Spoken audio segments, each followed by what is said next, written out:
করতেছেন, আলোচনা পেশ করতেছেন আন্তর্জাতিক খ্যাতি সম্পন্ন মুফাসসির কোরআন বাইতুল মামুর সায়েন্স ল্যাবরেটরি বোর্ড জামে মসজিদের মোহতারাম খতিব রাবেতাতুল ওয়াইজিন বাংলাদেশের মোহতারাম মহাসচিব আল্লামা হযরত মাওলানা হাসান জামিল সাহেব দামাত বরকতুল আলিয়া।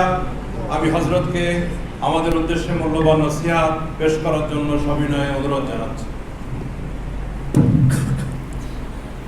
السلام عليكم ورحمة الله وبركاته.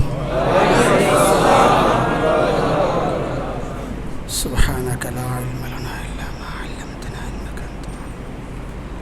رب اشرح لي صدري ويسر لي أمري واحلل عقدة من لساني رب زدني علما. اللهم صل على سيدنا محمد.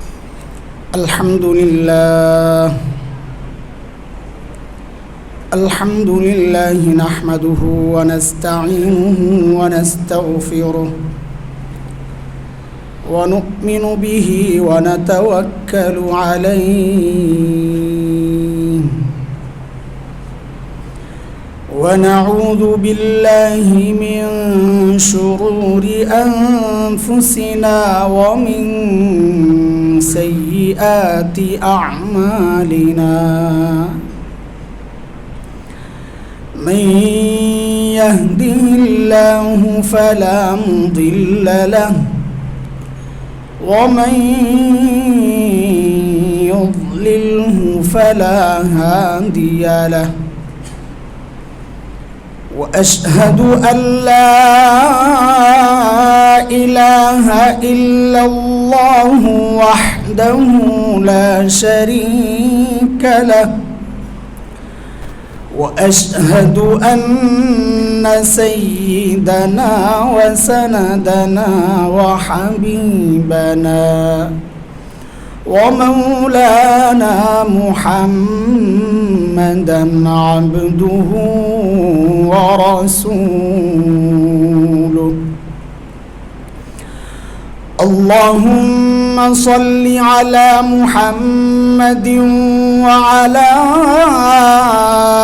آل محمد كما صليت على إبراهيم وعلى آل إبراهيم إنك حميد مجيد. اللهم بارك على محمد وعلى آل محمد كما باركت على إبراهيم وعلى آل إبراهيم إنك حميد مجيد. أما بعد فأعوذ بالله من الشيطان الرجيم. بسم الله الرحمن الرحيم.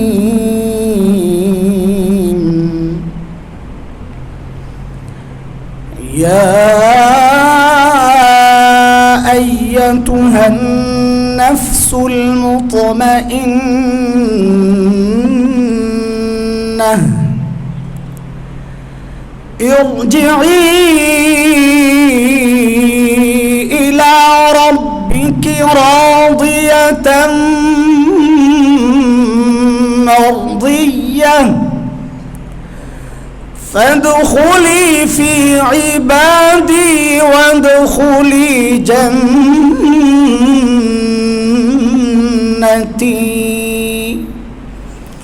آمنت بالله صدق الله العلي العظيم.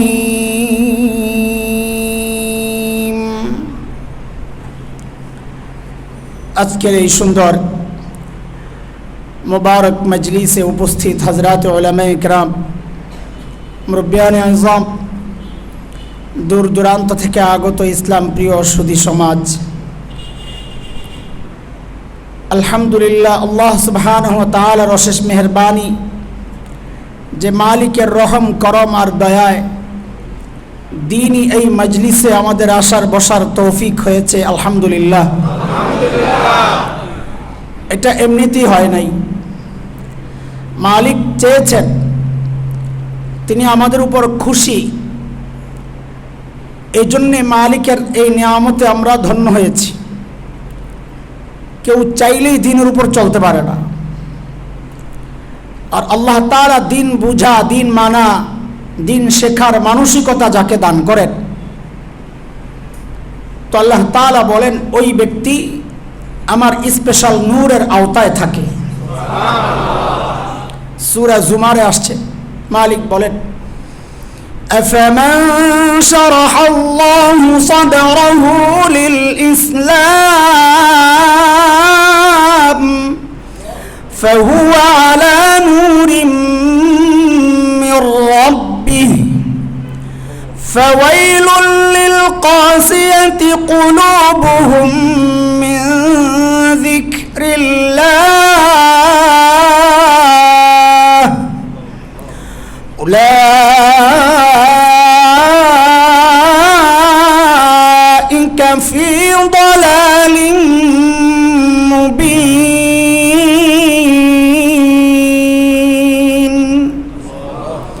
এই আয়াতের মধ্যে রব্বে কারীম এই কথাগুলো বলেছেন। তো যে মালিক এই নিয়ামতে আমাদেরকে ধন্য করলেন, ওই মালিকের শুকরিয়া আদায় করি, আলহামদুলিল্লাহ। মুহতারাম হাজরিন, আমাদের অত্যন্ত স্নেহের ছোট ভাই, বড় মোহাব্বতের ভাই মাওলানা আপনাদের খতিব সাহেব মাওলানা মাহমুদুল হাসান আশরাফি দামাত বারাকাতুহুমুল আলিয়ার দাওয়াতে আপনাদের কাছে আসা,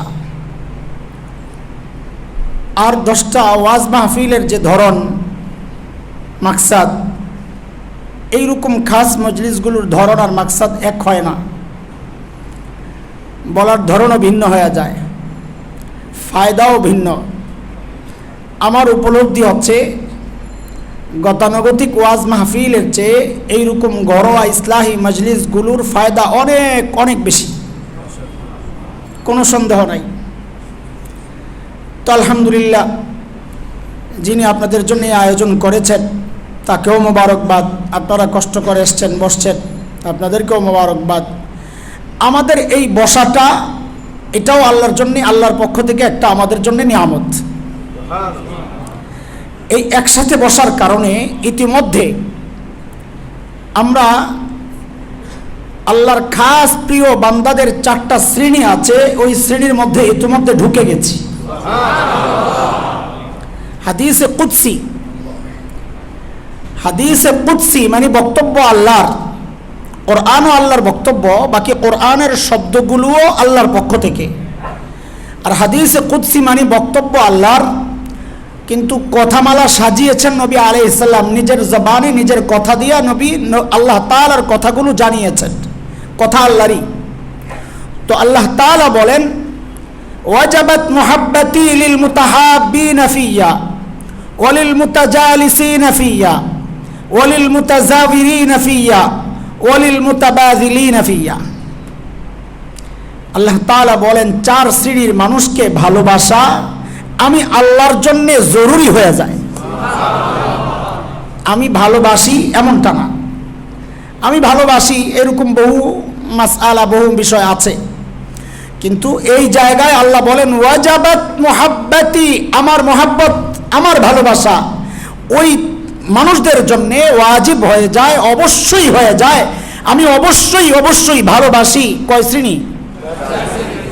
তো আলহামদুলিল্লাহ, ইতিমধ্যে এই 4 শ্রেণীর ভেতরে আমরা ঢুকে গেছি, আলহামদুলিল্লাহ। 1 নম্বর আল মুতাহাব্বিনা ফিয়া, কেউ যখন কাউকে আল্লাহর জন্য ভালোবাসে, তো আল্লাহ বলেন তাদেরকে ভালোবাসা আমি আল্লাহর জন্য জরুরি হয়ে যায়।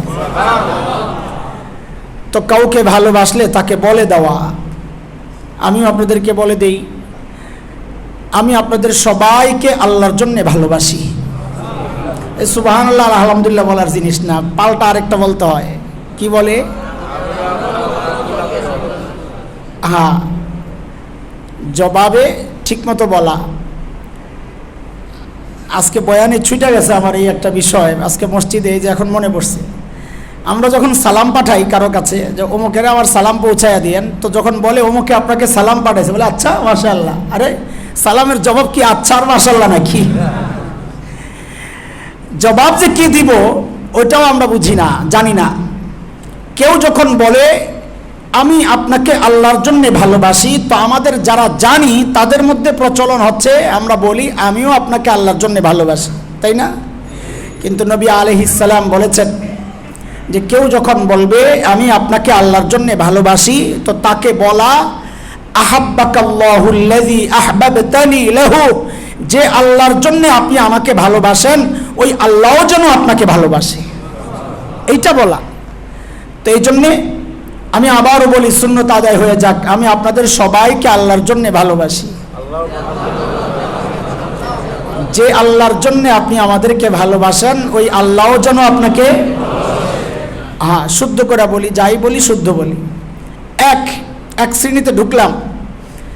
2 নম্বর, আল মুতাজালিসিনা ফিয়া, আমাকে কেন্দ্র করে যারা একজন আরেকজনের কাছে বসে। তো এখানে কেন বসছেন? জিলাপি পাবেন? সিন্নি আছে নাকি? তবরক নাই? আয়রে কপাল। এই রবিউল আউয়াল যাচ্ছে, মাওলানা কি প্রোগ্রাম করলো, সিন্নি আর জিলাপি নাই, তো প্রোগ্রাম জমবে না। জিলাপি মুক্ত, মাশাআল্লাহ। আমরা সুন্নতওয়ালা, আমরা জিলাপিওয়ালা না। হ্যাঁ, উম্মতের দরকার সুন্নত আদায় করা, মিষ্টি খাওয়া সুন্নত, খালি এইটাই চিনলাম। রক্ত দেওয়া সুন্নত, দাঁত ফালানো সুন্নত, ওইটার সাথে নাই। যাই হোক, আমরা এখানে বসছি আল্লাহকে খুশি করার জন্য, তাই না? তো আল্লাহ বলেন যেহেতু এই উদ্দেশ্যে বসছ, তো জেনে রাখো তোমাদেরকে ভালোবাসাও আমি আল্লাহর জন্য অবশ্য কর্তব্য হয়ে গেছে। কয়টা গেল? 3 নম্বর, আল মুতাজাওয়িরিনা ফিয়া, একজন যখন আরেকজনের জিয়ারতে যায়, দেখতে যায় আল্লাহর জন্য। আমি এখানে আসছি কি ভোট চাওয়ার জন্য? হ্যাঁ, আপনারাও আসছেন এইরকম কোন উদ্দেশ্য দুনিয়াবি? আসছেন, মাওলানা মামুনুল হক সাহেব আসবেন, আরও কারা কারা আসবেন, আসছেন চলেন দেখে আসি, হজরতরা আসবেন, আল্লাহওয়ালারা বুজুর্গরা আসবেন, এই একটা মাকসাদ নিয়েই তো আসছি। কিছু কথা শুনবো, দেখবো। কথা তো ইউটিউবে শোনা যায়, তো এখানে কেন আসছেন? দেখার জন্যে, সোহবত নেওয়ার জন্যে। আল্লাহ বলেন কেউ যখন একজন আরেকজনকে আমাকে খুশি করার জন্য দেখতে যায়, তার জিয়ারতে যায়, মালিক বলেন তাদেরকে ভালোবাসা আমি আল্লাহর জন্য জরুরি হয়ে যায়। কয়টা গেল? 3টা। আরেকটাও মিস করি নাই, ওইটাও পুরো হক আদায় করে আসছি। আল্লাহ তাআলা বলেন আল মুতাবাযিলিনা ফিয়া, একজন যখন আরেকজনের জন্য খরচ করে আমি আল্লাহকে খুশি করার জন্যে, তো এটাও শেষ করছি। আমি তো খরচ করে আসছি, আর চিন্তা করতেছিলাম কিছু না খাওয়াইলে তো 4 নম্বরে ঢুকতে পারুন না। তো মাওলানারে বলছি ভাই কিছু খাওয়ায় নাও। তো মাওলানা আলহামদুলিল্লাহ অনেক কিছু খাওয়াইছে, অনেক কিছু খাওয়াইছে। এগুলো বললে আপনাদের সমস্যা, এই জন্য আমি হিস্ট্রি শোনাইতেছি না কি কি খাইছি। অনেক কিছু খাওয়াইছে আলহামদুলিল্লাহ।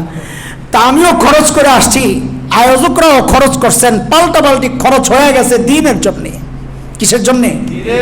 তো আল্লাহ বলেন তোমাদেরকে ভালোবাসাও আমি আল্লাহর জন্য জরুরি হয়ে গেছে। শ্রেণী কয়টা? আমাদের বাদ গেছে কোনটা? কোনটা? তো আলহামদুলিল্লাহ। মুহতারাম হাজরিন, আমি কোরআন আল কারীমের একটা আয়াত তেলাওয়াত করেছি।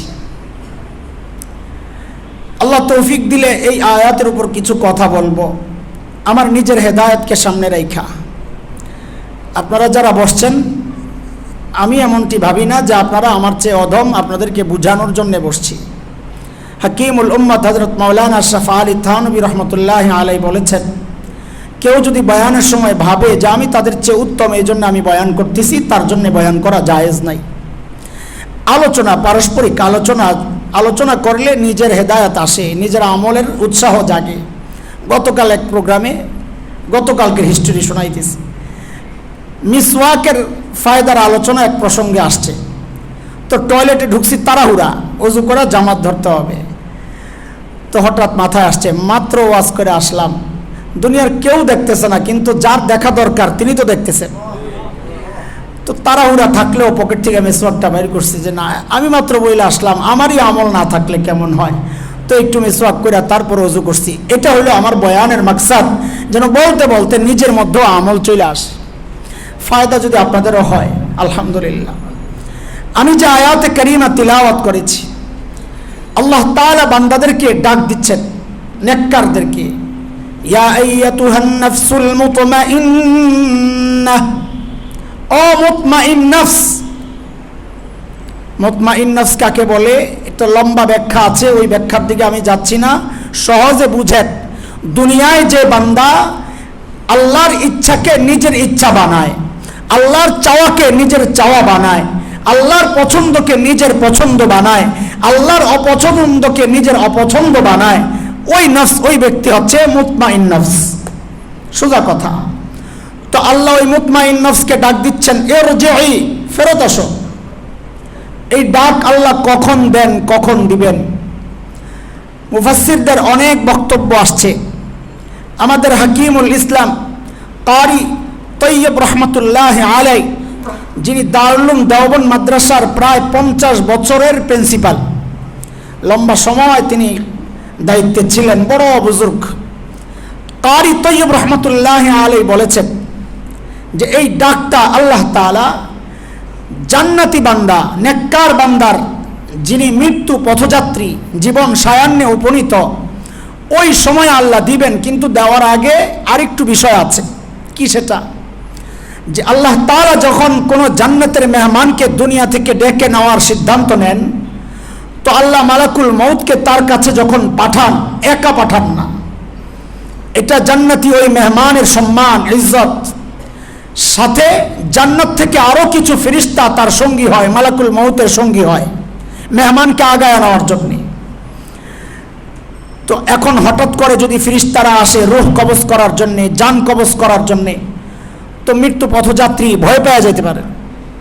তো এই জন্যে যেন ওই ব্যক্তি ভয় না পান, আল্লাহ চান না জীবনের এই শেষ মুহূর্তেও তার এই আপন বান্দা, নেককার বান্দা একটু ভয় পায়, কষ্ট পাক, এটা আল্লাহ চান না।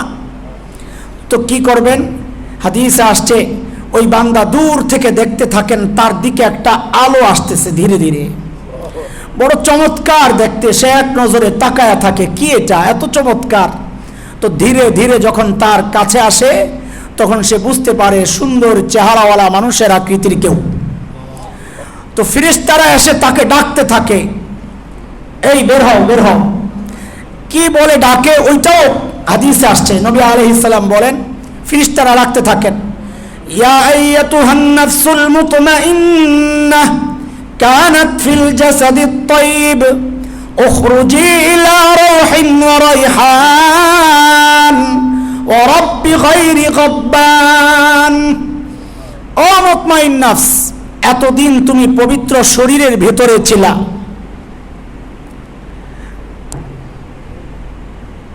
একটা সমস্যা,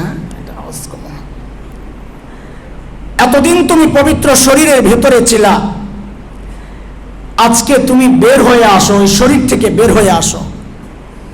বলে কোথায় বের হব? বলে বাগ বাগিচা, জান্নাতের দিকে বের হও। রব্বি গায়রি গাব্বান, এবং তোমার ওই রবের দিকে বের হও, যেই রব আজকের পর আর কোনোদিন তোমার উপর অসন্তুষ্ট হবেন না। কিন্তু সমস্যা হচ্ছে, শরীরের সাথে রূহের লম্বা সময়ের বসবাস, এক মুহূর্তের জন্য আলাদা হয় নাই। এক ক্লাসে পরে 2 বছর, বিচ্ছিন্ন হওয়ার সময় চোখ টলটল করে, পানি ঝরে যায়, মায়া মহাব্বত, একসাথে থাকলে মহাব্বত তৈরি হয়। রূহের সাথে শরীরের লম্বা সময়ের অবস্থান, মহাব্বত তৈরি হয়ে গেছে। এখন তো রূহ বের হতে চাইবে না। তো ফেরেশতারা আল্লাহকে জানাবেন, আল্লাহ আপনার মেহমান তো আসতে চায় না। তো আল্লাহ তাআলা তখন বলবেন হাদিসের কথা, আমার মেহমানকে তার জান্নাতের বাড়িটা একটু দেখা দাও না। তো ফেরেশতারা জান্নাতের বাড়ি দেখায়া দিবেন। এখন আপনি মনে মনে ভাবতেছেন, এটা কিভাবে সম্ভব? জান্নাত কোথায়? আদৌ তৈরি হয়েছে কিনা? বাড়ি দেখায়া দিবে মানে কি? এই জমানায় এগুলা বোঝা একদম সোজা। সেটা হচ্ছে, এখন এরকম ল্যাপটপ বের হয়েছে, ওয়ান করে আঙ্গুল দিয়া এরকম ইশারা দিয়া স্ক্রিন বানায় আনে। আপনারা অ্যাড দেখছেন কিনা, বাংলাদেশে আসছে কিনা আমি জানি না, আরো বহু বছর আগে অ্যাড দেখছি। হাত দিয়ে এরকম ইশারা দিয়া স্ক্রিন বানায় আনে শূন্যের মধ্যে। এখানে লিখতেছেন, শূন্য লেখা, অন্ধকারে লেখা লাগে এটা। এখানে বসে বসে লিখতেছেন, শূন্য লেখা উঠতেছে। এখানে বসে বসে ভিডিও অন করছেন, শূন্যের মধ্যে ভিডিও চলতেছে। ও ভাই, তোমার মস্তিষ্ক যদি শূন্যের মধ্যে লেখা উঠাইতে পারে, শূন্যের মধ্যে ভিডিও চালাইতে পারে, তোমার মস্তিষ্কের খালেক স্রষ্টা যিনি, তিনি বুঝি জান্নাতের ওই দৃশ্য তোমার সামনে দেখাইতে পারেন না? অবাক করা কিছু না। মালাকুল মউত যখন জান্নাতের ওই দৃশ্য তার সামনে তুলে ধরবে, তখন তো অবাক হয়ে যাবে, কি জিনিস। ঠিক ওই মুহূর্তে আল্লাহ তাআলা ডাক দিবেন, আমি যে আয়াত পড়েছি এই আয়াত দিয়া ডাক দিবেন কি, ইয়া আইয়াতুহান নাফসুল মুতমাইন্নাহ ইরজিই ইলা রাব্বিকি রাদিয়াতান মারদিয়াহ। ও মুতমাইন নফস, ইরজিই, ফেরেশতারা বলেছিলেন উখরুজি, বের হও, বের হও। আল্লাহ শব্দ পাল্টায়া দিছেন। আল্লাহ বলতেছেন ইরজিই, বের হও না, ফেরত আসো, ফেরত আসো। বের হওয়া আর ফেরত আসা এক জিনিস না। মানুষ নিজের ঘরে থেকেও বের হইতে পারে। ফেরত আসা মানে যেই জায়গায় গেছো ওই জায়গায় তুমি আসলে ছিলা না, যেখানে ছিলা ওখানে ফেরত আসা। তো স্বাভাবিকভাবেই বান্দার প্রশ্ন আসবে, আমি কোথায় ছিলাম? তো আল্লাহ দেখায় দিবেন, ওই যে দেখো না, ওইটা তোমার ঠিকানা। ইরজিই ইলা রাব্বিক, তুমি তোমার রবের কাছে ফেরত আসো। কি অবস্থায়? রব যদি মাইট দেয়, বলে না, ভয় পাইও না, রাদিয়াতাম মারদিয়া। দুনিয়ায় তুমি রবের সিদ্ধান্তের সামনে সন্তুষ্ট ছিলা, মেনে নিয়েছিলা। আজকে জীবনের এই শেষ মুহূর্তে রব তোমাকে সুসংবাদ জানাচ্ছেন, রবও তোমার উপর রাজি। বলে এখন জান্নাতে যাও, একা একা ভয় লাগে যে। জামাই আদর, একটা কথা বলে না, জামাই আদর মানে কি? শাশুড়ি জামাইরে সবচেয়ে বেশি আদর করে, মানে আদর দেখায় আর কি। আদর তো মাই করে, আদর সবচেয়ে বেশি দেখায় কে? শাশুড়ি জামাইকে। তবে এটা সবাই না, এটা আমরা যারা যৌতুক নেই নাই আমাদের জন্য। তোমরা যারা যৌতুক নিছো এবারে দাওয়াতও দেয় না। এই এই আল্লাহর গজব যেন আমার বাড়িতে না আসে। এটাতে পার করছি যা। এবার যদি শাশুড়ির মায়া চাও তো যৌতুক ছাড়া বিয়া করবা, আর যদি উষ্টা চাও, উষ্টা বুঝে উষ্টা, ঝাড়ুর পিঠা চাও তো যৌতুক নিও, যা করে আল্লাহ। আর কবরের পিঠা তো রয়েই গেছে, এটা বোনাস। জামাই এত আদর পাওয়ার পরেও নতুন জামাই শ্বশুর বাড়ি যাওয়ার সময় একটা আনিজি লাগে, একটা অজানা আশঙ্কা, ভয়। তো কি করে? ছোট ভাই বেড়াদের কাউরে সাথে নিয়ে যায়, একাকিত্বকে দূর করে। তো জান্নাতে যাবে, নতুন জায়গা, কেমন কেমন লাগে। তো আল্লাহ বলে, বান্দা ভয় পাইস না, তুই একা না, ফাদখুলি ফি ইবাদি, আমার আরো বান্দা আছে জান্নাতের, তুই তাদের যুক্ত হ, সঙ্গী হ। ওয়াদখুলি জান্নাতি, সবাই মিলে জান্নাতে ঢুকে যা। এই জন্য দোস্ত, আমাদের প্রত্যেকের জীবনের চূড়ান্ত টার্গেট এইটাই হওয়া উচিত, অন্য কিচ্ছু না। যে আমার মৃত্যু যেন হয় ওই অবস্থায় যে আমার মালিক আমার সন্তুষ্টির ঘোষণা দিয়া দেন। এক সময় আমি নিজেও দোয়া করতাম আল্লাহর কাছে, গত বছরও করছি, আল্লাহ সাজদা অবস্থায় মৃত্যু দিও, আল্লাহ তিলাওয়াত করা অবস্থায় মৃত্যু দিও, আল্লাহ তাওয়াফ করা অবস্থায় মৃত্যু দিও, আল্লাহ যুদ্ধের ময়দানে আমার লাশ টুকরা টুকরা অবস্থায় তুমি মৃত্যু দিও। এই দোয়া করতাম আল্লাহর কাছে। পরে হঠাৎ মাথায় আসছে, কিরে, প্রিয় হাবিব সাল্লাল্লাহু আলাইহি সাল্লাম তো মৃত্যু এই একটাও পায় নাই। না নবী তিলাওয়াত করা অবস্থায় মৃত্যুবরণ করছেন, না সাজদা অবস্থায় মৃত্যুবরণ করছেন, না তাওয়াফ করা অবস্থায় মৃত্যুবরণ করছেন, না জিহাদের ময়দানে মৃত্যুবরণ করছেন। আমার নবী তো আম্মা জান আয়েশা রাদিয়াল্লাহু তাআলা আনহার কোলে মাথা রেখে মৃত্যুবরণ করছে। তো আসলে দোয়ায় মনে কিছু গন্ডগোল আছে, আমার নিজে নিজে চিন্তা আর কি। তখন বুঝছি যে হ্যাঁ, আসলেও গন্ডগোল আছে। না, সাজদা অবস্থায় মৃত্যু দিও, দোয়া এটা না। দোয়া করতে হবে, আল্লাহ ওই অবস্থায় মৃত্যু দিও যে তুমি আমার উপর রাজি থাকো। কেন?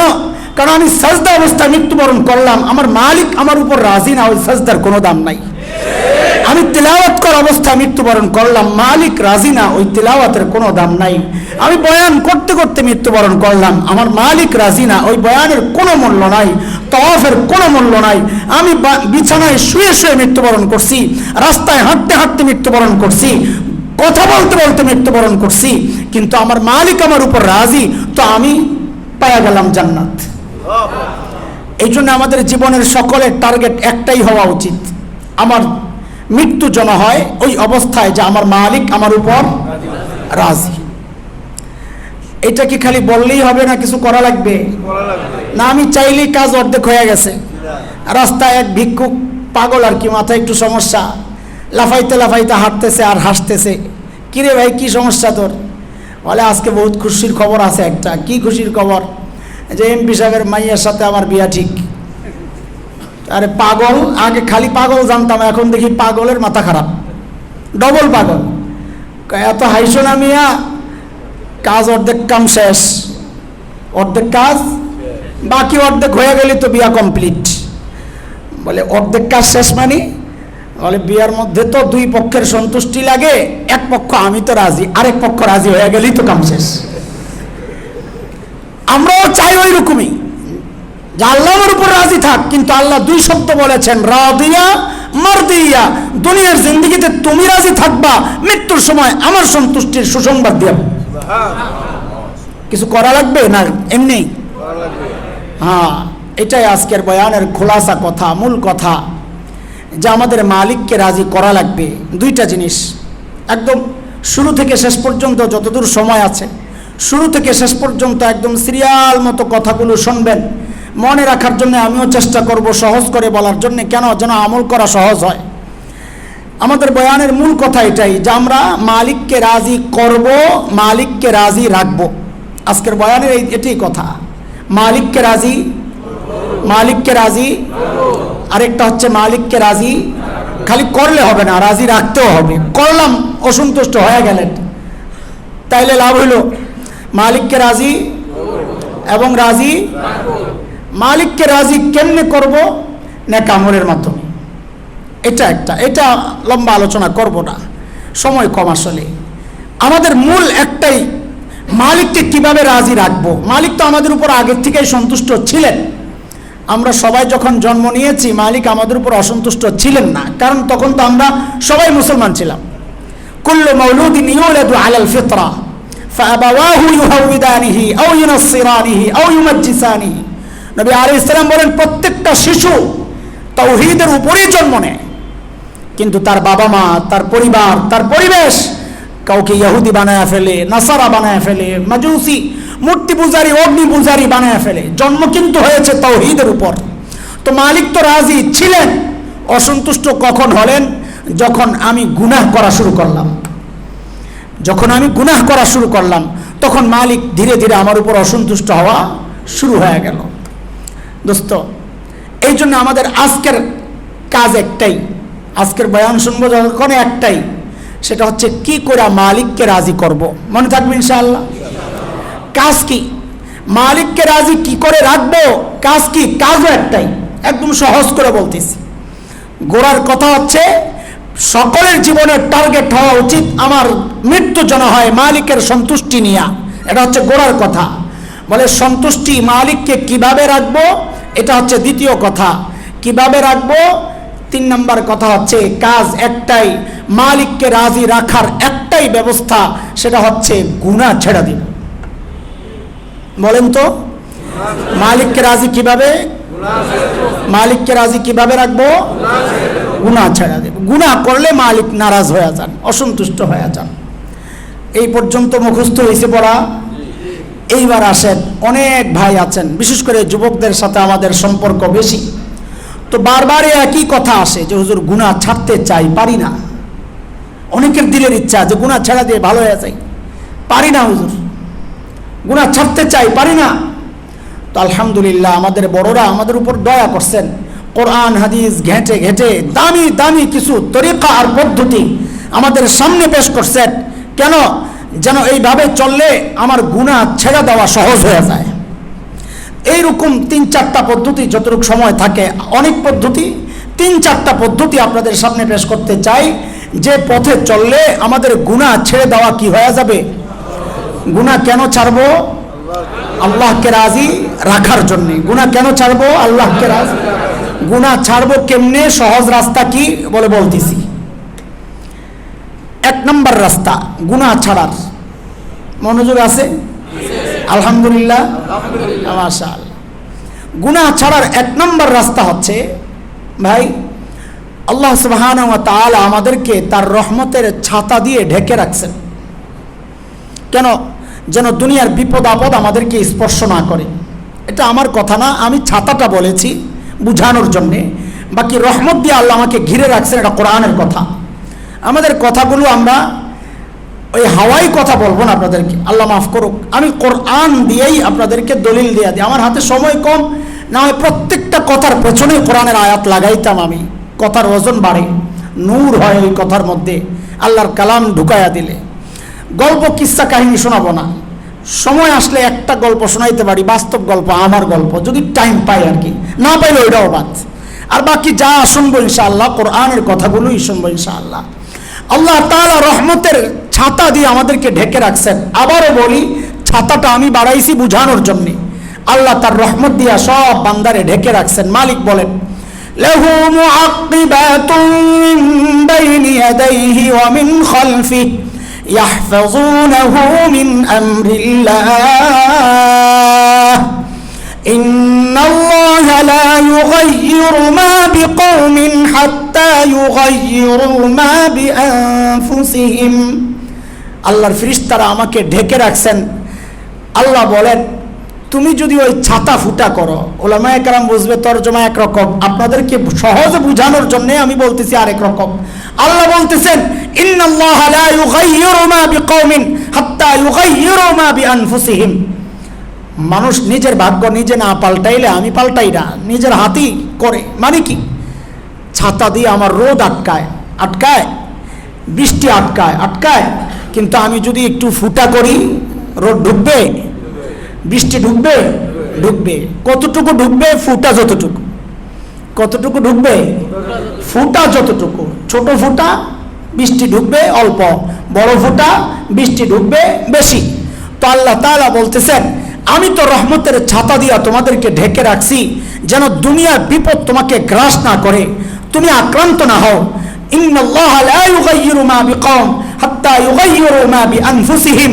কিন্তু তুমি ওই ছাতা ফুটা করলে ওই ফুটা দিয়ে তো বিপদ ঢুকবেই, আমি কি করব? বলে ছাতা আবার ফুটা করে কেমনে? বলে ছাতা ফুটা করার যন্ত্রের নাম হচ্ছে গুনাহ। কি? গুনাহ দিয়া গুতা দিলে রহমতের ছাতা ফুটা হয়ে যায়, আর ওই ফুটা দিয়া বিপদ আবার ঢুকতে থাকে। এই যে এত বিপদ, কিসের ফসল? গুনার ফসল। বলে ঠেক দিব কেমনে?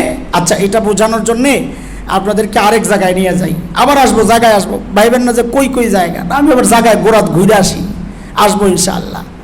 করোনা চলতেছে না? করোনা আছে না চলে গেছে?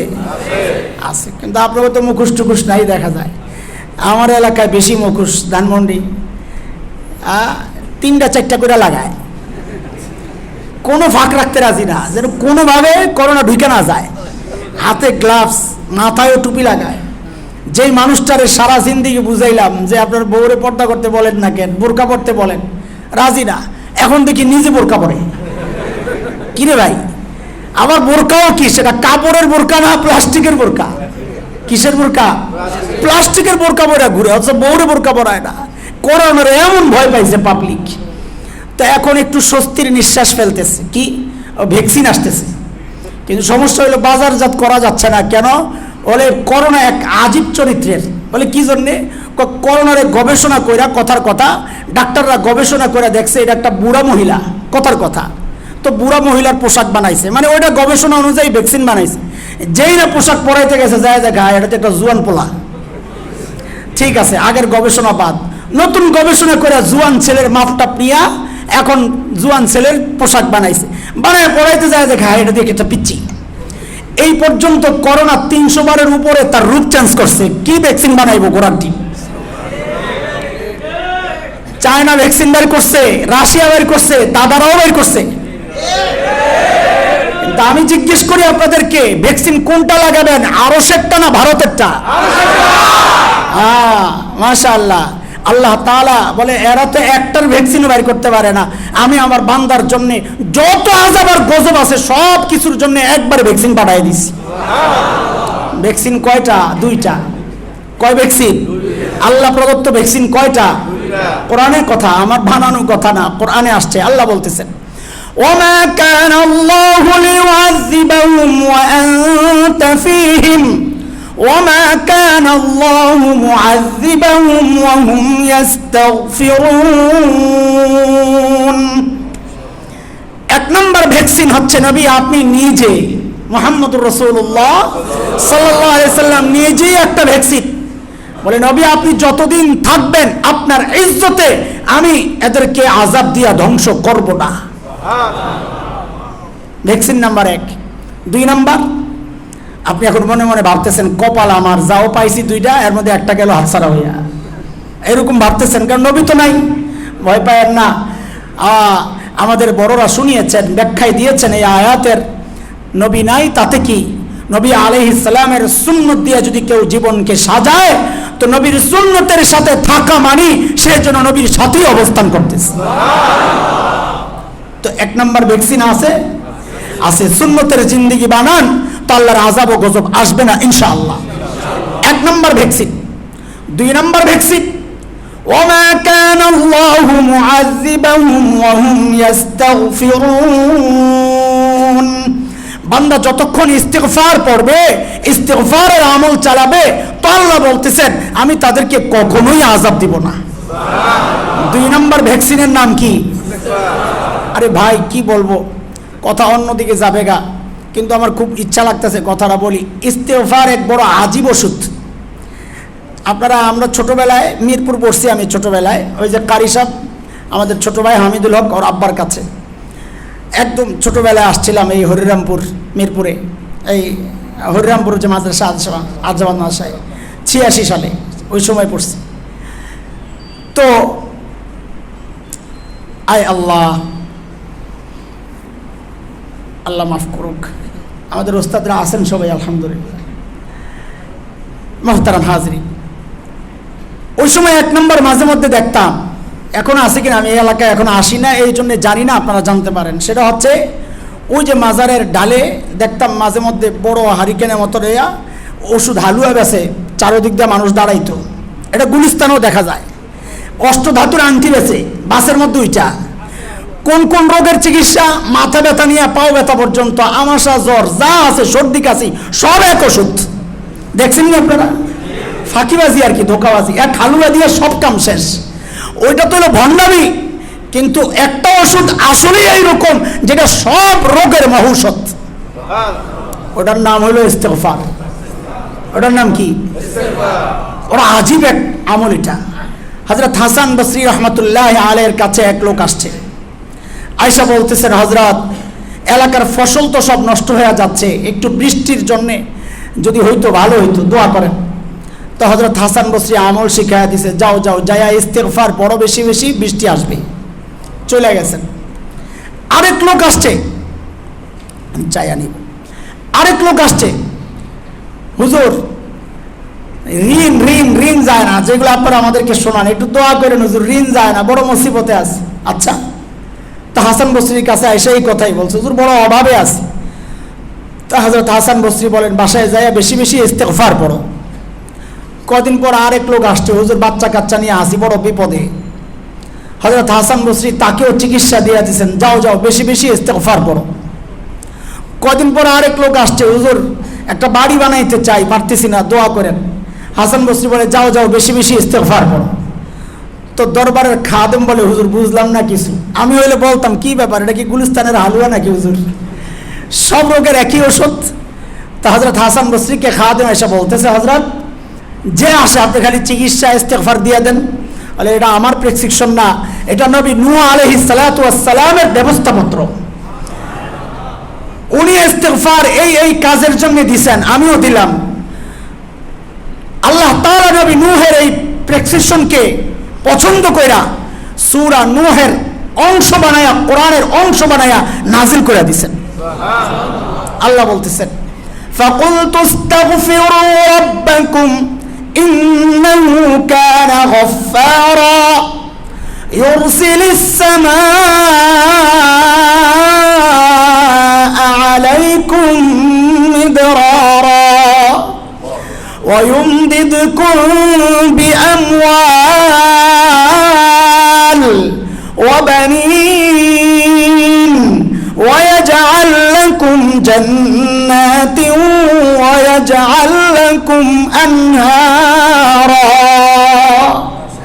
আল্লাহ বলতেছেন নবী নূহ বলেন আমি আমার কওমকে জানায়া দিছি ইস্তাগফিরু রাব্বাকুম তোমরা আল্লাহর কাছে ইস্তিগফার করো বলে কি লাভ এক নম্বর লাভ ইন্নাহু কানা গফফারা আল্লাহ তোমার গুনাহগুলো মাফ করে দিবেন এক নম্বর লাভ দুই নম্বর ইউরসিলিস সামা আলাইকুম মিদরারা কত বৃষ্টি দরকার প্রবল বর্ষণ আল্লাহ তাআলা করাবেন ইস্তিগফারের বরকত দুই নম্বর ওয়ায়ুমদিদকুম বিআমওয়াল মালের কষ্টে আছো অভাবে আছো ঋণগ্রস্ত তো আল্লাহ মালে বরকত দিবেন বেশি বেশি ইস্তিগফার করো কোরআনের কথা সূরা নূহের মধ্যে আসছে চার নম্বর ওয়ায়ুমদিদকুম বিআমওয়াল ওয়া বানিন সন্তানের ঝামেলা বেশি বেশি ইস্তিগফার করো আল্লাহ ঝামেলা কমায়া দিবেন পাঁচ নম্বর বাড়ি ঘর নাই তো আল্লাহ বলেন ওয়াজআল লাকুম জান্নাতিন ওয়াজআল লাকুম আনহারা খালি ঘর চাইছো আল্লাহ বাগান বাড়ি দিবেন যেখানে লেকও থাকবে সুন্দর দক্ষিণা বাতাস ভালো করে পড়ার ব্যবস্থা করে দিবেন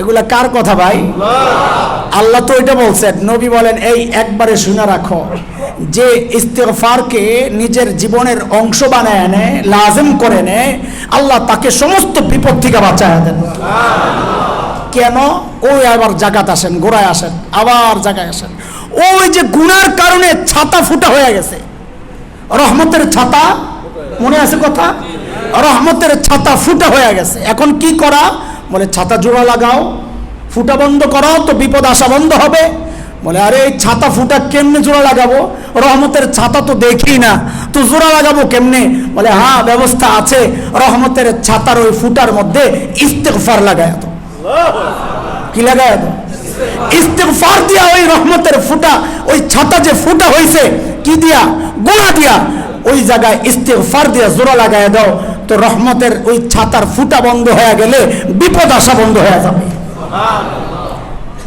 গোড়াত আসেন আবার কি আলোচনা চলতেছে গুনাহ থেকে বাঁচার সহজ রাস্তা মনে আছে কথা এতক্ষণ কথাগুলো কেন বললাম এইবার বুঝেন গুনার কারণে নগদে কিছু বিপদ আপদ আসে গুনার ফসল গুনাহ থেকে বাঁচার সহজ রাস্তা হচ্ছে ওই বিপদগুলোর দিকে বারবার দেখা এই বিপদ কেন আসছে বলে আমার গুনার কারণে এই বিপদ কেন গুনার কারণে এইভাবে বিপদগুলোর দিকে তাকাইলে গুনাহ ছেড়ে দাও আমার জন্য সহজ হয়ে যাবে ইনশাআল্লাহ যেমন গুনার কারণে কি কি বিপদ আসে যেমন একটা বিপদ আল্লাহ তাআলার চেহারা থেকে নূর উঠায় নেন চেহারার দিকে তাকাইলে মায়া লাগে না ঘৃণা লাগে সুন্দর অসুন্দরের ব্যাপার না আব্দুল উজ্জারে চিনেন আব্দুল উজ্জা নাম শুনছেন আব্দুল উজ্জা নাম তো শুনছেনই এই যে আমি বলছি শুনছেন না জিজ্ঞেস করি কে বলতে পারেন না থাক ওটা বাদ দেন আবু লাহাবরে চিনেন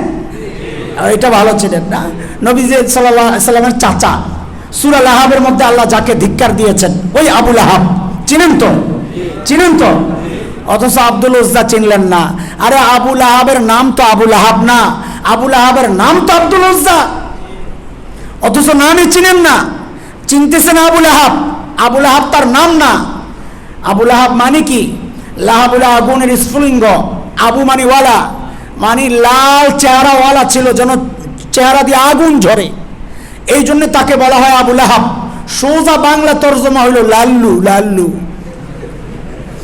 আবু লাহাব মানে এই যে লাল চেহারা দেখলে মায়া লাগে না ঘৃণা লাগে 1400 বছর পরেও নামটা শুনলেও তো ঘৃণা লাগে আচ্ছা অনেক দূর আপনাকে বুঝতে কষ্ট হবে আচ্ছা আমেরিকার পাগলা প্রেসিডেন্ট ডোনাল্ড ট্রাম্পকে চিনেননি ওই রকম লাল চেহারাওয়ালা এখানে আসেননি দুই একজন অথচ ওই চেহারাটার দিকে তাকাইলে মহব্বত মায়া লাগে না ঘৃণা লাগে আর একজন আল্লাহওয়ালা কালো কুচকুচে চেহারার দিকে তাকাইলে আর চোখ ফিরানো যায় না এটা গুনার ফসল গুনার কারণে আল্লাহ চেহারা থেকে মায়া মহব্বত উঠায় নেন গুনার আরেক ফসল হচ্ছে বউ কথা শুনে না সন্তান কথা শুনে না অধীনস্থ কথা শোনে না, আসে তাবিজের জন্যে হুজুরের কাছে। হুজুর একটা তাবিজ দেন। কেন? বলে বউ তো কথা শোনে না। মাশাআল্লাহ। আরে দোস্ত, তোমার বউয়ের সাথে তোমার দূরত্ব তৈরি হয়েছে কি কারণে? আগে কারণ বের করো। তাবিজ লাগলে দিব না, অসুবিধা নাই, কিন্তু একটা কথা মনে রাখো, তাবিজ তোমার দরকার বড়টা। তোমার দরকার কত বড়? কমপক্ষে 100 তলা বিল্ডিং সমান একটা তাবিজ দরকার। কেন? বউরে তুমি কি কি অল্প কিছু দাও, একটু খাওয়ান, একটু জামা, একটু থাকার ব্যবস্থা, এটা দিয়েই তোমার এত দাবি, বউ কথা শোনে না, তাবিজ লাগবে। তো তোমার আল্লাহ তোমার এত নিয়ামত দিছে, তোমার বউ কেমনে কথা শুনবে? তুমি তো তোমার মালিকের কথা শোনো না। বউ কথা শুনবে এই জন্য যদি তাবিজ একটা লাগে এতটুকু, তো তুমি তোমার মালিকের কথা শোনানোর জন্য তোমারে 100 তলা বিল্ডিং এর মতো একটা সাইজের তাবিজ দেওয়া দরকার। দিলে দিলে মহাব্বত তাবিজ দ্বারা তৈরি হয় না। প্রত্যেকটা জিনিসের জোড়া দেওয়ার তৃতীয় আরেকটা জিনিস আছে, বুঝেন বুঝেন। প্রত্যেকটা দুইটা জিনিসকে জোড়া দেওয়ার জন্য তৃতীয় আরেকটা জিনিস আছে। যেমন দুই কাপড়ে জোড়া দিছি, তৃতীয় জিনিস কি? সুতা। কাটে কাটে জোড়া দিছি, তৃতীয় আরেকটা জিনিস আছে, তার কাটা বা আঠা।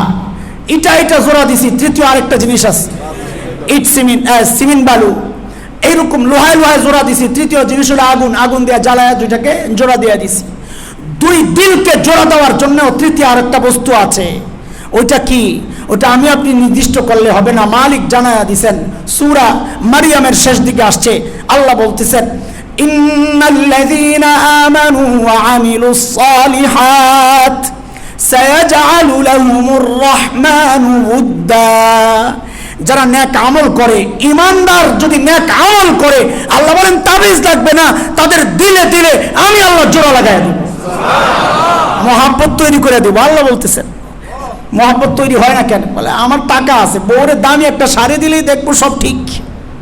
মনে মনে ভাবতেছেন না? এই আপনি যে ভাবতে পারেন, এটা আল্লাহ জানেন কিনা? আল্লাহ জানেন। এই জন্য শাড়ি দিবি, শাড়ি দিয়ে তুই মন জয় করবি।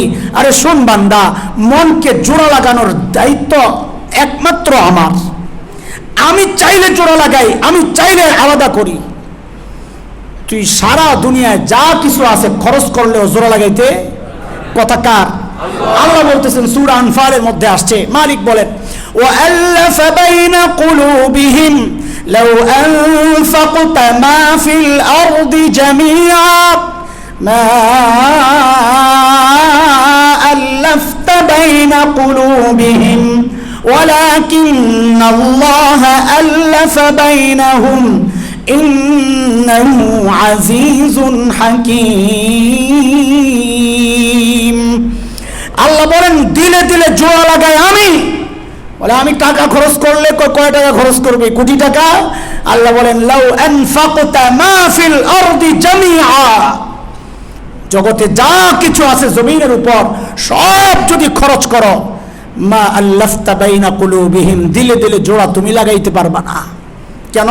ওয়ালাকিন্নাল্লাহ আল্লাফা বাইনাহুম, দিলে দিলে জোড়া লাগায় একমাত্র কে? আল্লাহ। সেই আল্লাহর কাছে ধরনা দাও।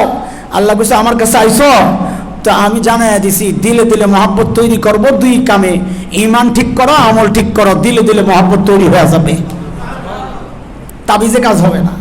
তো যখন দেখবেন বউ কথা শুনে না, তা আপনি বুঝবেন আমিও তো আমার রবের কথা শুনি না, তখন গুনাহ ছেড়ে দেওয়া সহজ হয়ে যাবে। ছেলে কথা শুনে না, মনে মনে চিন্তা করবেন আমিও তো আমার মালিকের কথা শুনি না, তো গুনাহ ছেড়ে দেওয়া সহজ হয়ে যাবে ইনশাআল্লাহ। আরো অনেক কারণ আছে, 1-2টা কারণ বলে আমি শেষ করতেছি, সামনে যাইতে হবে, ঘড়ির টাইম আমাকে বলে তাড়াতাড়ি কর। অপ্রাপ্তির হতাশা গুনার ফসল। অপ্রাপ্তির হতাশা মানে রাস্তায় দাঁড়ায় আছেন, একজনে পাঁচরও হাঁকায় যাইতেছে আর তাকায় রয়েছেন, লে ভোগ করে গেলি, আল্লাহ দিছে তোরে। এই যে আফসোস, এটা গুনার শাস্তি। আল্লাহ ওয়ালা কখনো দুনিয়া দেখে আফসোস করে না, আল্লাহ ওয়ালা বরং শুকরিয়া আদায় করে, আল্লাহ এই পরীক্ষায় তুমি আমারে ফেলাও নাই। দুনিয়া দেখে যদি আফসোস লাগে তো বুঝবেন এটা গুনার শাস্তি, গুনার শাস্তি। অপ্রাপ্তির হতাশা এটা ভয়ঙ্কর জিনিস। আরেকটা শোনাই, আমি সামনের দিকে যাই। গুনার শাস্তি, অভাব যায় না, কামাই তো অনেক, বেতন কত, আয়সা আমাদের কাছেই তো বলে দোয়া করেন হুজুর, অভাব তো যায় না, সংসার চালানো বড় কঠিন হয়ে গেছে। বেতন কত পান? লাখ দুয়েক পাই। কত? তো লাখ দুয়েক পান, বেতন কাম হয় না, মানে জিনিসপত্রের যেই দাম হুজুর। মানে কি?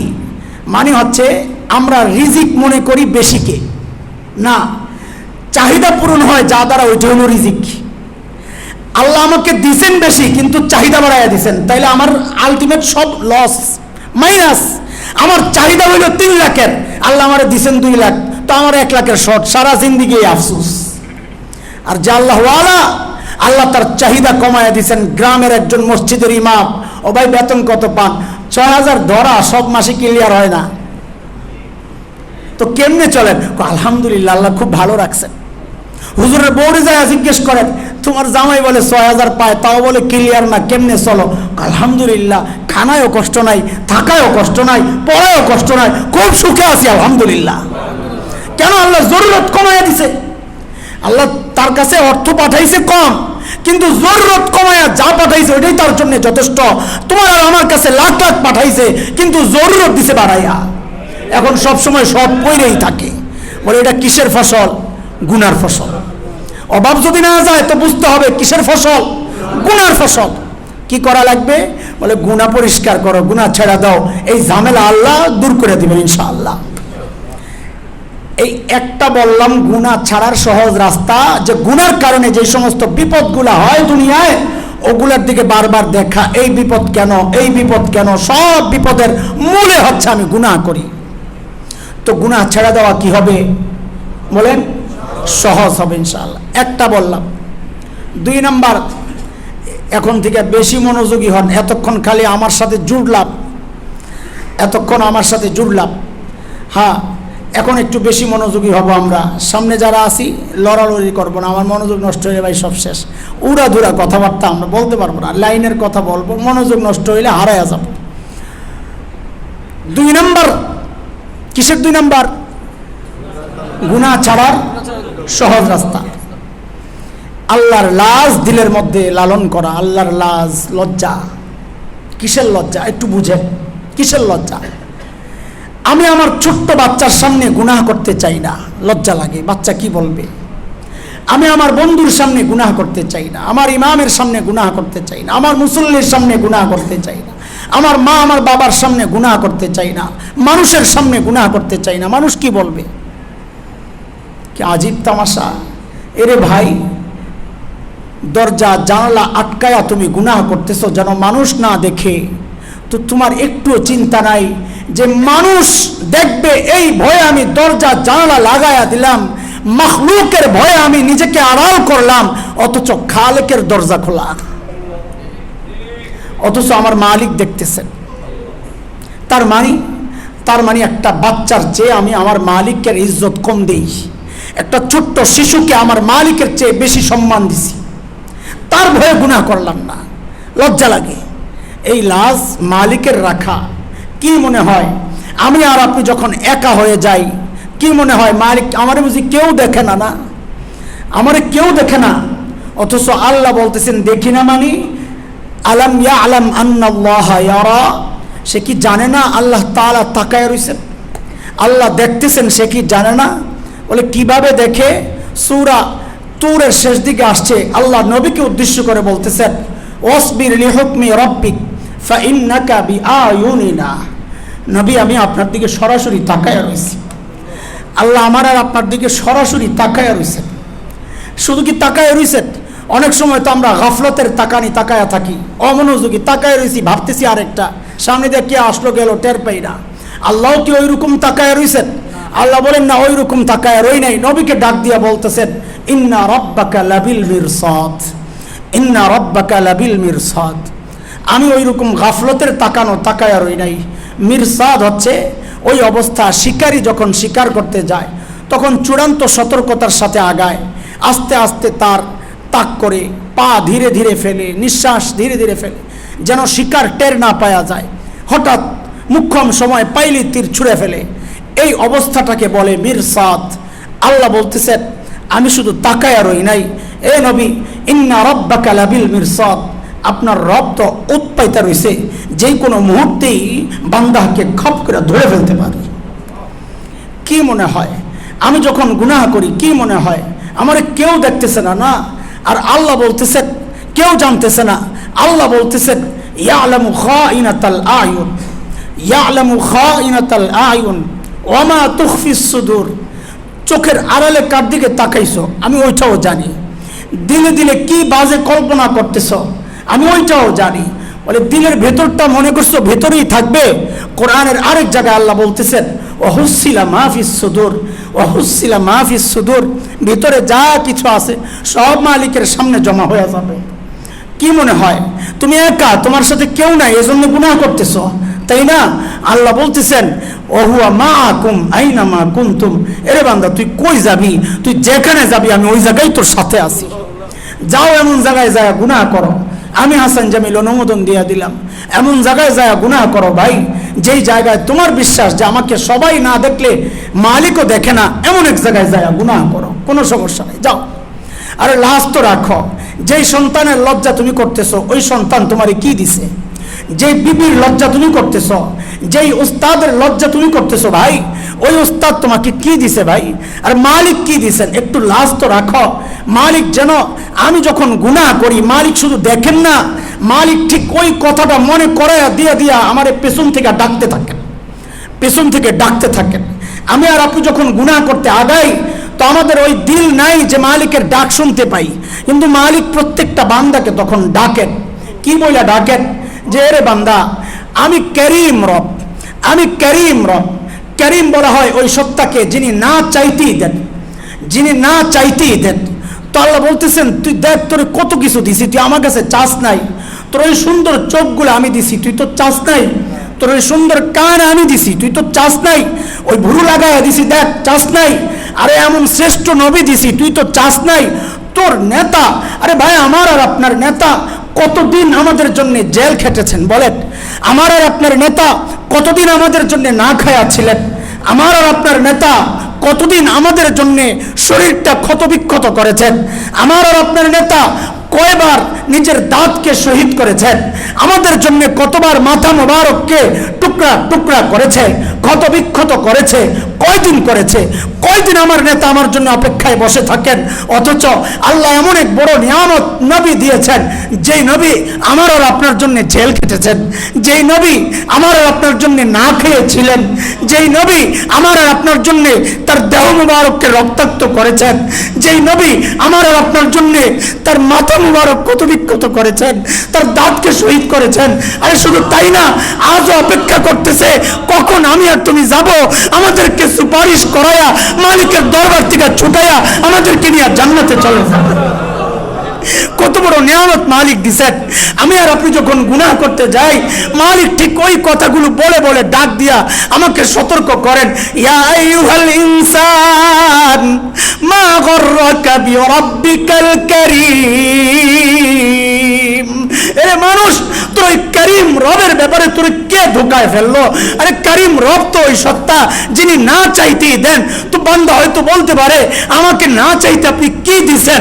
তো আল্লাহ বলেন, আরে জালেম, নিজের চেহারাটার দিকে তো একটু তাকা, নিজের চেহারাটার দিকে তো একটু তাকা, দেখ আমি কি না দিছি।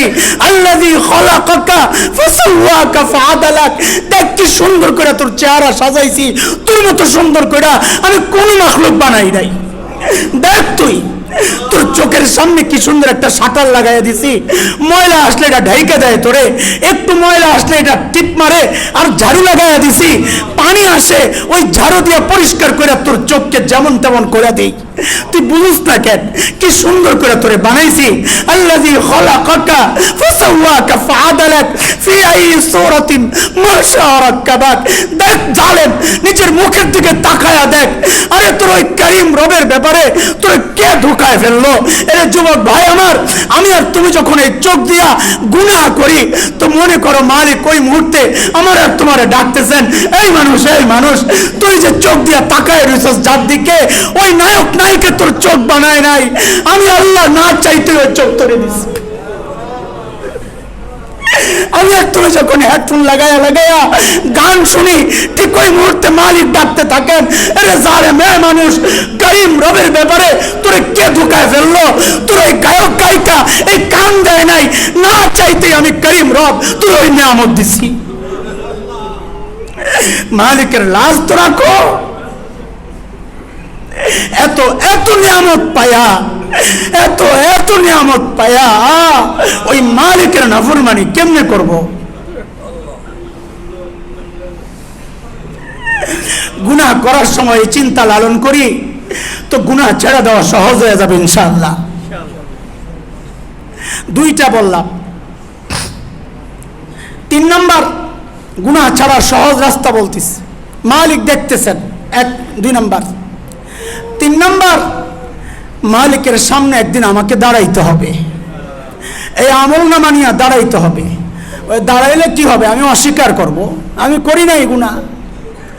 মালিক বলেন কোনো সুযোগ নাই রে বান্দা, অস্বীকার করবি মুখ দিয়া, আমি ওই মুখের তালা মেরা দিব, কথা বলা বন্ধ।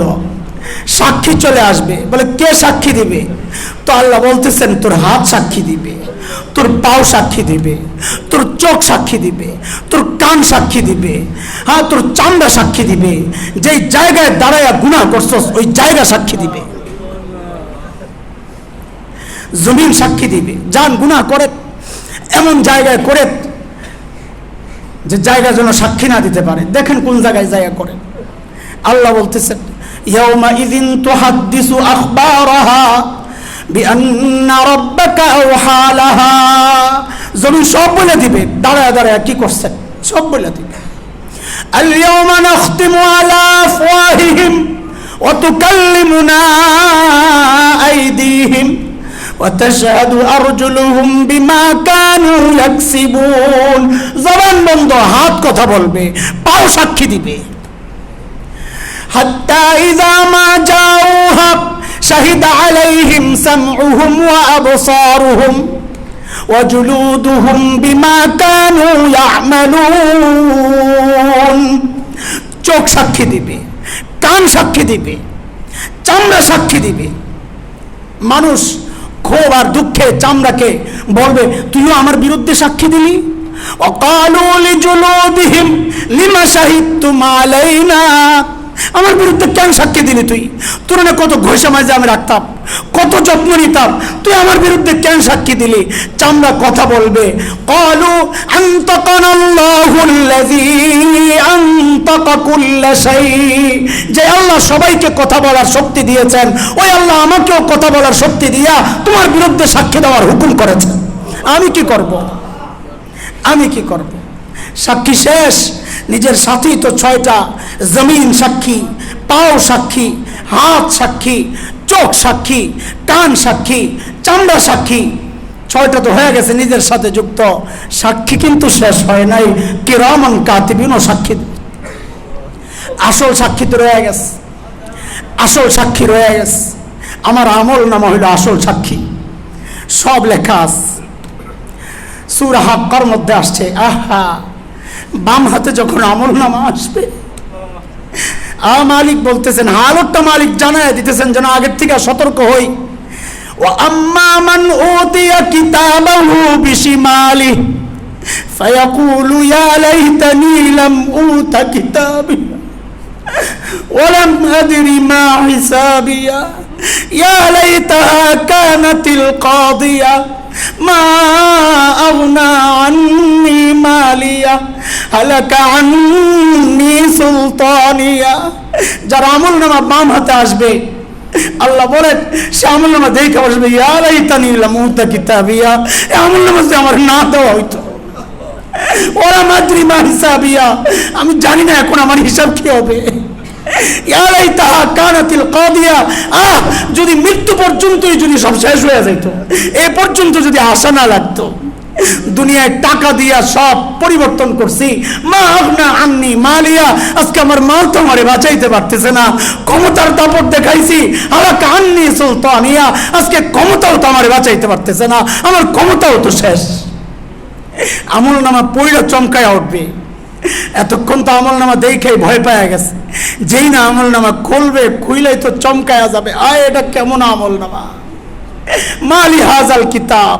চিৎকার করে সূরা কাহফের মধ্যে আসছে, আমল নামা খুইলেই তো চিৎকার করে কান্না শুরু করবে, মালে হাজাল কিতাব, এটা কেমন আমল নামা, লা ইউগাদিরু সগীরাতান ওয়ালা কাবীরা ইল্লা হাসাহা। আমার একটা ছোট গুনাহও ছুটে নাই, একটা বড় গুনাহও ছুটে নাই, যা করছি সব লেখা হয়ে গেছে।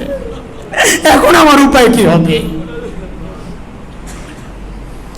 এরে ভাই, মালিকের সামনে দাঁড়ানোর এই ভয় লালন করো, তো গুনাহ থেকে বেঁচে থাকা সহজ হয়ে যাবে ইনশাআল্লাহ। উল্টা যদি হইতো, মালিকের ভয়ে যদি গুনাহ ছেড়ে দেই, তো মালিক বলেন তার একমাত্র ঠিকানা জান্নাত। ওয়া আম্মা মান খাফা মাকাম রাব্বিহি ওয়া নাহান নাফসা আনিল হাওয়া ফাইন্নাল জান্নাতা হিয়াল মাওয়া।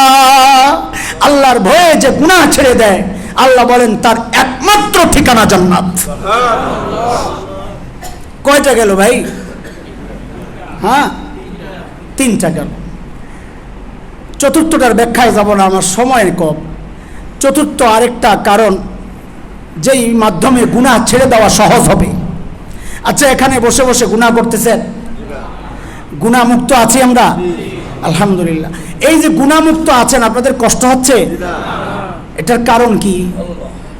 পরিবেশ। পরিবেশ কি? এই পরিবেশটাই আমাকে গুনাহ মুক্ত রাখতেছে, এবং এটা আমার জন্য সহজ। কি বোঝা গেল? বোঝা গেল আল্লাহ ওয়ালাদের কাছে থাকলে গুনাহ মুক্ত থাকা সহজ হয়ে যায়। এটা হচ্ছে চতুর্থ নাম্বার।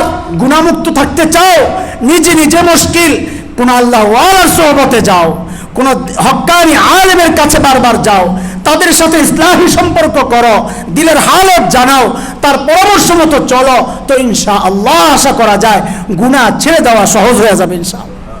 ইনশাআল্লাহ। এতক্ষণ বললাম গুনাহ ছেড়ে দেওয়ার সহজ রাস্তা 4টা বললাম। 1 নাম্বার, গুনার কারণে যে বিপদগুলো আসে, এই বিপদগুলোর দিকে বারবার দেখা, তাইলে এটা দেখলে গুনাহ ছেড়ে দেওয়া কি হবে? সহজ হবে। 2 নাম্বার, আল্লাহ দেখতেছেন, ওইটা চিন্তা করা, আর ডাকতেছেন। শুধু দেখতেছেন না, কি ডাকতেছেন, কি করস তুই, কে তোরে ধোকায় ফেললো আমার ব্যাপারে। 3 নাম্বার হচ্ছে আমল নামা নিয়ে মালিকের সামনে আমাকে দাঁড়াইতে হবে। 3 গেল। 4 নাম্বার হচ্ছে আল্লাহ ওয়ালাদের সঙ্গী হব, আল্লাহ ওয়ালাদের কাছে বারবার যাব, আল্লাহ ওয়ালাদের সাথে সম্পর্ক গড়ব, তো গুনাহ থেকে বেঁচে থাকা সহজ হয়ে যাবে ইনশাআল্লাহ। গুনাহ থেকে বাঁচলে কি হবে? মালিককে রাজি রাখা যাবে, মালিককে রাজি। আচ্ছা, তো এটা তো হলো সামনের হিস্টোরি। মালিককে রাজি রাখবো, এটা তো সামনে, আগামীতে। কিন্তু পিছনে গুনাহ যেগুলো করে ফেলছি, সামনের গুলা না রাখবো, মালিককে রাজি করব, রাজি রাখবো গুনাহ মুক্ত থেকে, কিন্তু পিছনে যে অনেক গুনাহ করে ফেলছি, ওগুলোর কি হবে? খেয়াল করেন, খেয়াল করেন, এদিকে তাকান, এদিকে তাকান আমার দিকে, আমি শেষ করে দেব এখন। যেগুলা করে ফেলছি, বলে এগুলা নিয়ে আর টেনশনের কোনো কারণ নাই। কেন? বলে শুকরিয়া আদায় করো, বড় আজীব এক মালিক পেয়েছি, বড় আজীব এক মালিকের পরিচয় জানি না, এই জন্য নিরাশ হই। আমার মালিককে আমি চিনি না। যেমন এক মালিক, একটা শব্দ বলতেছি বারবার, এইটাই তো চিনি না। নামাজে ঠিকই পড়তেছি আলহামদুলিল্লাহি রাব্বিল আলামিন আর রহমানির রহিম মালিকি ইয়াউমিদ্দিন। মালিকি ইয়াউমিদ্দিন মানে কি বলেন? বিচার দিবসের মালিক। আয় হায়, আরে ভাই, বিচার যিনি করেন, কে করবেন বিচার? তো বিচার যিনি করেন তাকে কি বিচারক বলে না মালিক বলে? মালিক বলে। আমাদের হাইকোর্টে যিনি বিচার করেন কি বলে? বিচারক বলে। জজ কোর্টে বিচারক বলে। যিনি বিচার করেন তাকে তো বিচারক বলে। তো আল্লাহ তাআলা নিজেকে বিচারক না বইলা আল্লাহ বলতেছেন আমি বিচার দিবসের কেন বললেন মালিক? দেখছেন, নামাজে পড়তেছেন, আপনার নামাজ যে আপনাকে পরিবর্তন করতেছে না, কেন? আপনি কি পড়তেছেন কোনো খবর নাই। এখন থেকে যখনই পড়বেন মালিক ইয়াউমিদ্দিন, আর মনে মনে চিন্তা করবেন ও মালিক মানে ওইটা না, এখন যেটা বলতেছি। আল্লাহ নিজেকে বিচারক বলেন নাই, বলেছেন মালিক। কেন? কারণ বিচারক আর মালিকের মধ্যে পার্থক্য আছে। এই জন্যে, যেমন যেমন ধরেন এই টুপিটার মালিক আমি। আচ্ছা বলেন আপনারা, আমি যদি টুপিটা ফেলে দেই কারো কিছু বলার আছে? যদি কাউকে হাদিয়া দিয়া দেই কারো কিছু বলার আছে? যদি কারো কাছে 10 টাকায় বিক্রি করি কারো কিছু বলার আছে? কেন? আমি যে মালিক, আমার যা ইচ্ছা আমি তাই করব, তাই না? বিচারক যিনি বিচার করেন কোর্টে, তিনি কি সংবিধান অনুযায়ী বিচার করেন না ইচ্ছা মতো? সংবিধানের বাইরে গেলে চাকরি থাকবে না, কথা ঠিক? তার মানে বিচারক যা ইচ্ছা তা করতে, মালিক যা ইচ্ছা তা করতে। আল্লাহ বলেন, বান্দারে আমি বিচার দিবসের বিচারক না, আমি মালিক। কেন? আমি যদি বিচারক হইতাম তুই আটকায়া যাইতি, বান্দা তুই আটকায়া যাইতি। আমি বিচারক না, আমি মালিক। মালিকের কোনো সিস্টেম চলে না। তুই সারা জিন্দেগি এক ওয়াক্ত নামাজ পড়স নাই, কিন্তু ঈমানটা নিয়ে আমার কাছে আসছস। আমি যদি বিচারক হইতাম সিস্টেম মতো বলতাম নামাজ পড়স নাই জাহান্নামে যা, রোজা রাখস নাই জাহান্নামে যা।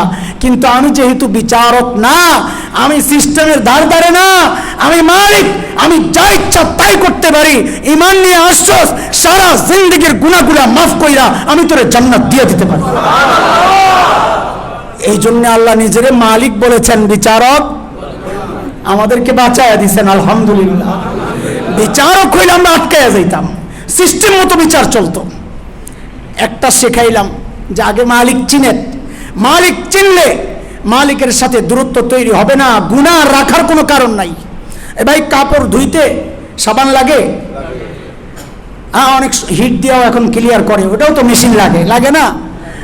সাবান লাগে, পানি লাগে, আবার আয়রন করতে হয়, কত ঝামেলা।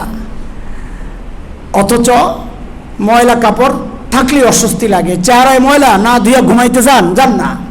বিছানা ময়লা, না ঝেড়ে ঘুমাইতে যান না। অথচ এগুলো ঝাড়তে, ধুইতে, পরিষ্কার করতে, ক্লিন করতে সময় লাগে, কষ্ট লাগে, টাকা পয়সা খরচ হয়। অথচ সবচাইতে দামি আপনার কলব। ওই কলবটা গুনাহ করতে করতে কালো হয়ে যাচ্ছে। পর্দা পড়তে পড়তে স্থায়ী পর্দা পড়ে যায়। চোখের মধ্যে কখনো সানি পড়ে, কখনো স্থায়ীভাবে তার চোখ নষ্ট হয়ে যায়। কলবের একই অবস্থা, কখনো সানি পড়ে, জিকিরের মাধ্যমে ওই সানি কাইটা যায়। চোখের যেমন সানি কাটলে আবার ক্লিয়ার হয়ে যায়, কলবের জিকিরের মাধ্যমে, ইস্তেগফারের মাধ্যমে ক্লিয়ার হয়ে যায়। কিন্তু কখনো কখনো গুনাহ করতে করতে একদম মোহর মেরা যায়, তার আর কপালে হেদায়েত থাকে না। তো খেয়াল করে, জামা ধুইতে কষ্ট লাগে, চেহারা ধুইতে কষ্ট লাগে, অথচ এইগুলো আমি ঠিকই ক্লিন রাখি। অথচ যেইটা ধুইতে কষ্ট লাগে না, ওই কলবটারে ময়লা আবর্জনা যুক্ত রাইখাই আমি ঘুমাইতে যাই। কি আফসোসের কথা! অথচ এটা ধোয়া ছিল আরো ক্লিয়ার। কেন? কারণ ওই যে আমার একজন মালিক আছেন যার নাম গফফার। নাম কি? বলে গফফার তুমি চিনো? আরে চিনো না বইলেই তো এত হতাশা যে আমার কি হবে। কি হবে মানে?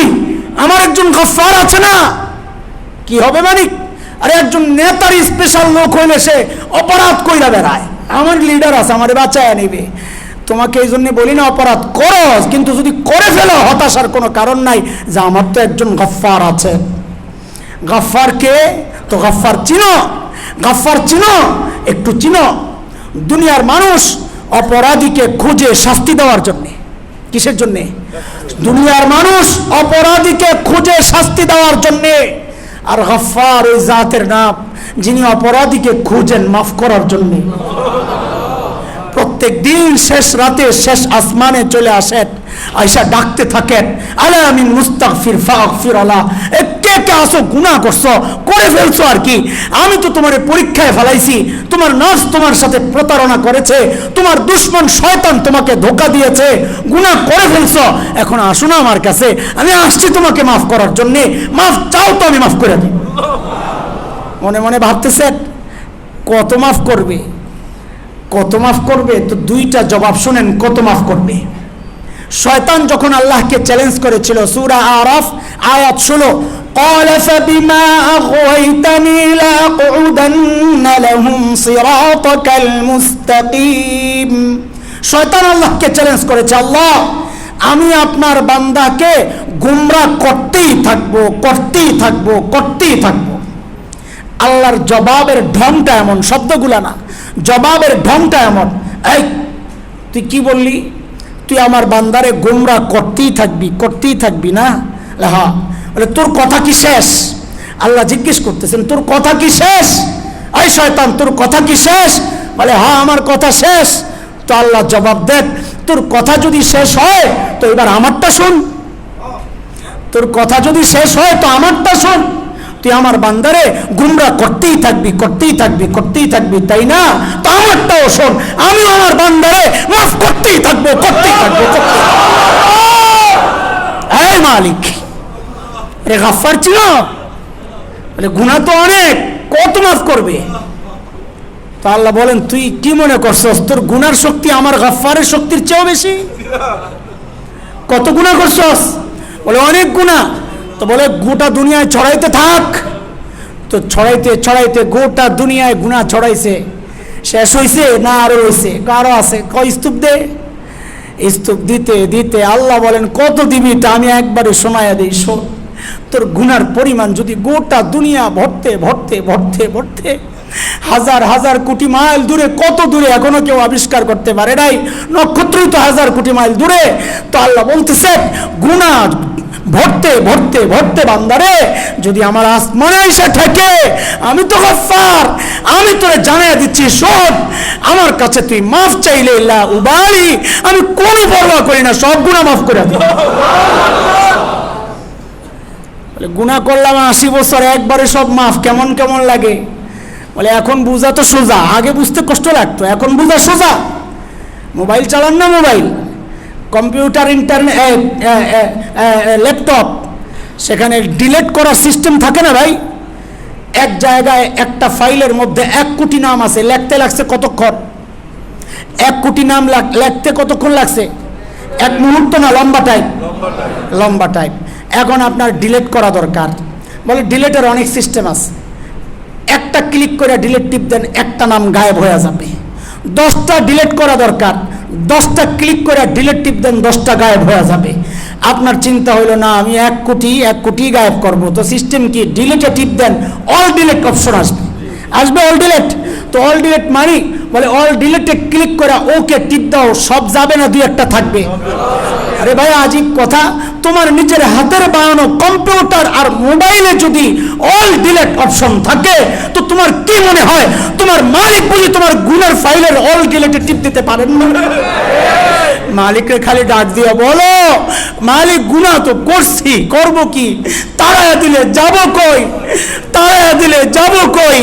ওমাই ইয়াগফিরুয যুনুবা ইল্লাল্লাহ, তুমি ছাড়া মাফ করেনেওয়ালা আছে কে আমার জন্য?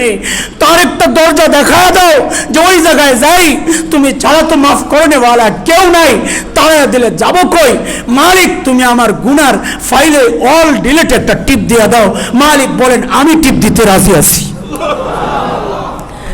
আরেকটা গুণ শোনায়া শেষ করতেছি, 5 মিনিট যেহেতু আছে, শুনবেন আরেকটা গুণ। মালিকের আরেক নাম হচ্ছে রহিম। নামাজে পড়ি আর রহমানুর রহিম। আরে রহিম ছিলেন, রহিম ছিলেন। রহিম হচ্ছে ওই সত্তার নাম যিনি যতটুকু প্রাপ্য তার চেয়ে বাড়াইয়া দেন, যতটুকু প্রাপ্য বাড়াইয়া দেন। একটা উদাহরণ শোনাইলে বুঝবেন কি মালিক পাইছি। আল্লাহু আকবার। আল্লাহ বলতেছেন, ইল্লা মান তাবা ওয়া আমানা ওয়া আমিলা আমালান সালিহা ফাউলাইকা ইউবাদদিলুল্লাহু সাইয়্যাতিহিম فأولئك يبدل الله سيئاتهم حسنات وكان الله غفورا رحيما। الله বলে, আমার কোন বান্দা গুনাহ করে যদি আমার কাছে তওবা করে, আল্লাহ আমি ভুল করছি, আর বিশ্বাস রাখে আমি মাফ করব, ওই ঈমানের অবস্থায় থাকে, এমন না তওবা করে আবার গুনাহ করে, ওয়া মুসিররু আলা মা ফাআলু, বারবার গুনাহের মধ্যে লেগে যায় না, বরং গুনাহ ছেড়ে দিয়া ওয়া আমিল আমালান সালিহা, নেক আমল চালু করে দিছে। তো আল্লাহ বলতেছেন, বান্দা আমি তওবা করলে তো গুনাহ মাফ করে দিব, কারণ আমি তো গফুর, আমি তো গফফার। কিন্তু বান্দা আমার তো আরেকটা গুণ রয়ে গেছে, আমি তো রহিম। তো রহিম মানে যার যতটুকু প্রাপ্য তার চেয়ে বেশি দেন। তওবা করছো, মাফ করছি, সমান সমান। কিন্তু রহিম তো রয়ে গেছে। তা আল্লাহ বলেন রহিমের কাজ কি? আল্লাহু আকবার, বলে যতগুলা গুনাহ করছো তওবার পর গুনাহগুলারে পরিষ্কার কইরা ঠিক ওই পরিমাণ আমল, নেক আমল আমি তোমার আমল নামায় ঢুকায় দেব। রহিমের তরজমা আমি করি এমনি, অপরাধী যত বড় অফার তত বড়। বলেন তো আমার সাথে, অপরাধী যত বড়। কত গুনাহ করছো? তো শোনো মিয়া, তোমার জন্যই তো আজকে অফার। আমার পাশে এক মাওলানা মুফতি সাহেব বসা, কথার কথা, শেষ কথা, কথার কথা, গত 1 মাসে এই মাওলানা গুনাহ করছেন 100, কথার কথা। হঠাৎ দিল চেঞ্জ হয়ে গেছে, তওবা করছে, আর গুনাহ করবে না, নেক আমল শুরু করছে। এতক্ষণ আয়াতের তরজমা কি বুঝছেন এইবার বলেন? তার আমল নামায় 100 গুনাহ আছে না নাই? নাই। তওবা করছে, গুনাহ মাফ। এই পর্যন্তই শেষ না? আমল নামায় কিছু ঢুকছে? কত ঢুকছে? কত? 100। তো হুজুরে গুনাহ করছে 100, তওবার পরে গুনাহ মাফ হয়ে আমল ঢুকছে কত? যে আমল সে করে না, এটা রহিমের দয়া, দয়া করে অতিরিক্ত দিয়ে দিচ্ছেন। এই পুরা মিরপুরের মধ্যে সবচেয়ে বড় অপরাধী, কথার কথা, গত 1 মাসে গুনাহ করছে 100 কোটি। কত বলেন? কত? 100 কোটি। হঠাৎ কার কথা শুই না দিল পাল্টায় গেছে, তওবা করছে, কান্নাকাটি করছে, দিল তো সাফ হয়ে গেছে, চোখের পানি দিয়া দিল সাফ হয়ে যায়। খলিল ইব্রাহিমকে আল্লাহ বলেছেন, খলিল দিলটারে ধুয়ে নেন।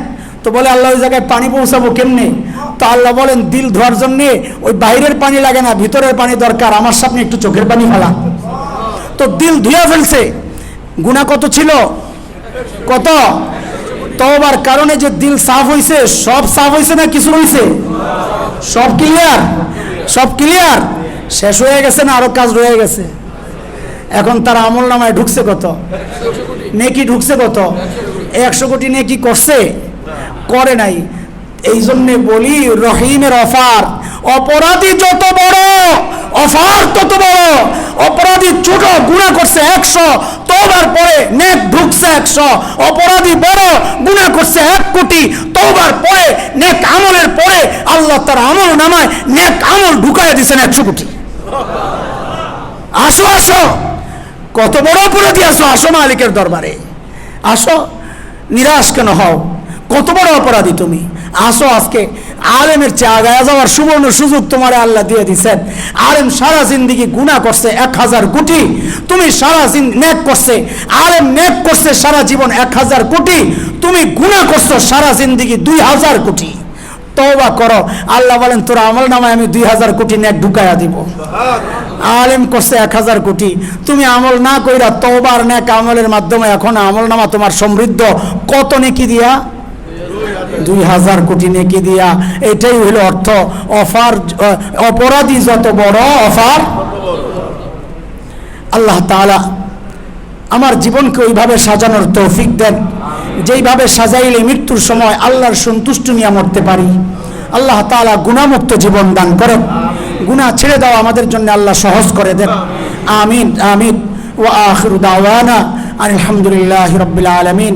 পড়েন সুবহানাল্লাহি ওয়া বিহামদিহি, সুবহানাকাল্লাহুম্মা ওয়া বিহামদিক, আশহাদু আল্লা ইলাহা ইল্লা আনতা, আস্তাগফিরুকা ওয়া আতুবু ইলাইক। মহব্বত করেননি আমারে, তো মহব্বতের তাগাদা হচ্ছে আমাকে কষ্ট না দেওয়া। ভুল বুঝেন না, আবার সমালোচনা না করি। আমি এই জায়গায় জামাত পড়তে পারবো না, আমি আরেক জায়গায় যাই আসা পড়তে হবে।